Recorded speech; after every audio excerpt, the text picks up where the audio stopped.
Hey everyone, welcome back to another episode of the DC Sports Digest Week 4. And in the win and loss column, our teams did better, but there's a lot more news I'm going to save for last, the Commanders. So without further ado, make sure to like and subscribe, I'd really appreciate it. And we'll start with the Nationals, Wizards, and Capitals before we get to the main news this week, probably.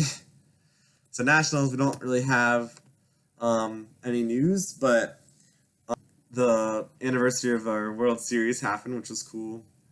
Good memories. That's really all there is for the Nationals. Wizards, we got our first win of the year, beating the Grizzlies 113 to 106. Let's look at the box scores a little bit. Kuzma had 21. Kispert actually, he really popped off in the first half. He could not miss from three. He got 22. All those points were in the first half, but so it was nice to see it continue in the second half. Jordan Poole at 27. It's great to see. Bilal hasn't been doing too much offensively. Looked really good on defense, just not too much offensively. Yeah, and then kind of as expected, we lost to the Celtics by 19, 126 to 107. It was way uglier, 42 to 19 in the first quarter. Wow, I didn't know it was that ugly. They were probably almost down 40 at one point. I mean, this is a championship contender against probably one of the worst teams in the league. So it's kind of what you expect. Bilal actually had some 9 points, which is good to see. Let's see what else happened. Jordan Poole kind of at 11. No one else really had a lot besides Kuzma. Yeah, no one really had a crazy good game. A lot of points. Just Kuzma had 21. So the Celtics defense really must have just stepped up and not really held anyone to any points, which is good for them. I mean, good teams obviously should be bad teams, so they do what they're supposed to do. And then we have the Hawks tonight, the Heat on Friday, and the Sixers Monday. Some other tough matchups. More tough matchups for Daniel Gafford, our center, because he'll have to face Clint Capella, Bam Adebayo, and Joel Embiid. So that's going to be pretty tough. And then he had to face Porzingis and the Celtics. So a lot of tough center matchups. So we'll see how that goes. See if we can maybe get one win out of there. That's a pretty tough stretch, though. So we'll see what happens with the Wizards. All right, on to the Capitals. The Capitals actually did get 2 wins this week. Beat the Wild 3-2 in a shootout.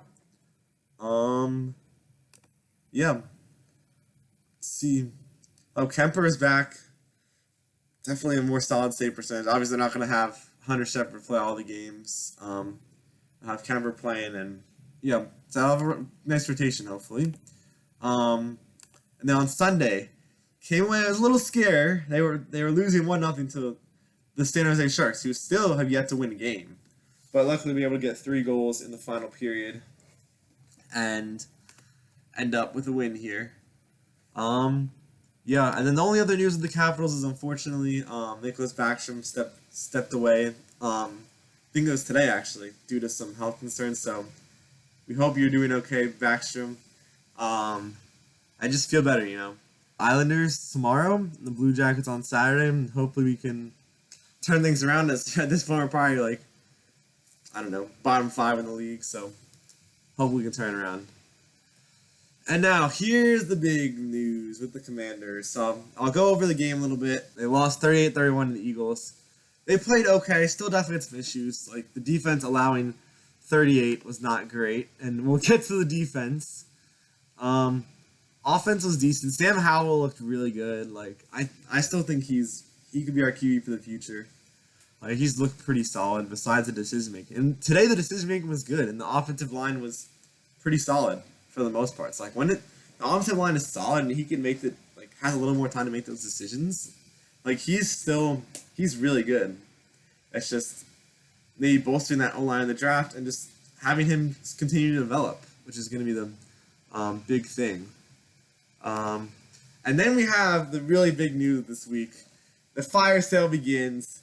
Definitely not a move made by Ron or Martin Mayhew, who are going to be out of here on January 8th when the season is over.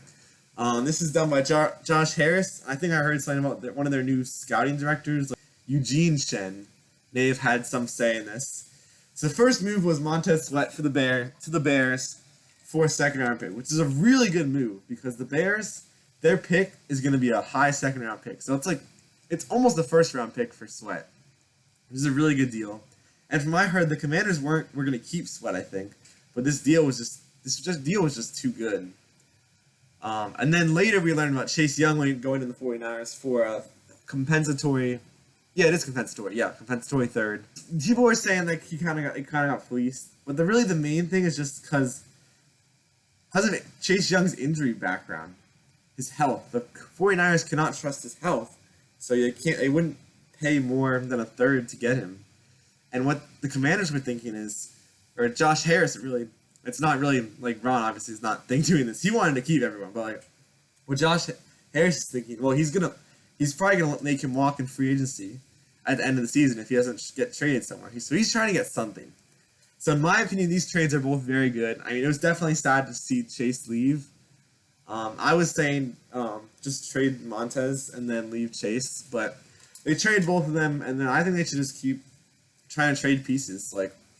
And people are saying, it's gonna be very enticing for a new general manager and maybe even a coach too, because just to start building, because you have so much cap space, you have so many high draft picks, it's just an enticing position for people, and I think we're kind of really doing a full actual rebuild like we should. And Josh Harris knows how that works with the Philadelphia 76ers, so he knows what's right, and it may take a couple years. I think in a couple years this team may be really good, but it's just gonna have to deal with this for a little bit longer, and then and hopefully Ron will get fired, Martin Mayhew will get fired, they'll get Jack Del Rio will be gone, and maybe keep EB as the offensive coordinator or something. I don't really know. I'm sure Josh Harris already has a mastermind plan, and he probably is thinking multiple steps ahead of any of us and knows what's going to happen in the next couple years, and hopefully it worked out. I feel like I trust him. I feel like he's going to do pretty well and turn this franchise around, which is great to see. And after all that, we still have football to play. It may not seem like it, but we still have good options on the D-line. We still have Casey Toohill, James Smith-Williams. We also have KJ Henry and Andre Jones, our draft picks from last year. See if any of our draft picks actually pan out. They'll get some more playing time. So we have depth in the D-line, which is also another reason I think it's good. Because we still have a lot of depth. And we still have Jonathan Allen and Devon Payne. We don't need all these first rounders. We can use this extra cap space to develop on other places. The Patriots next week. Again, we should win this game. The Patriots are not a good team. But, I never really know with this team. The defense can actually do decent enough. I don't think the Patriots' offense is that good. They have a decent defense. But I still think we could score points on the Patriots' defense. It's just that the offensive line can hold. I feel like we can have a chance. And we should hopefully win this game. And get to 4-4. So that's hopefully what will happen. I think that's all I have for the Commanders. And no other DC sports news. So, same streams this week. I'd say it's the same thing as last week. I'm not really sure when I'll have time.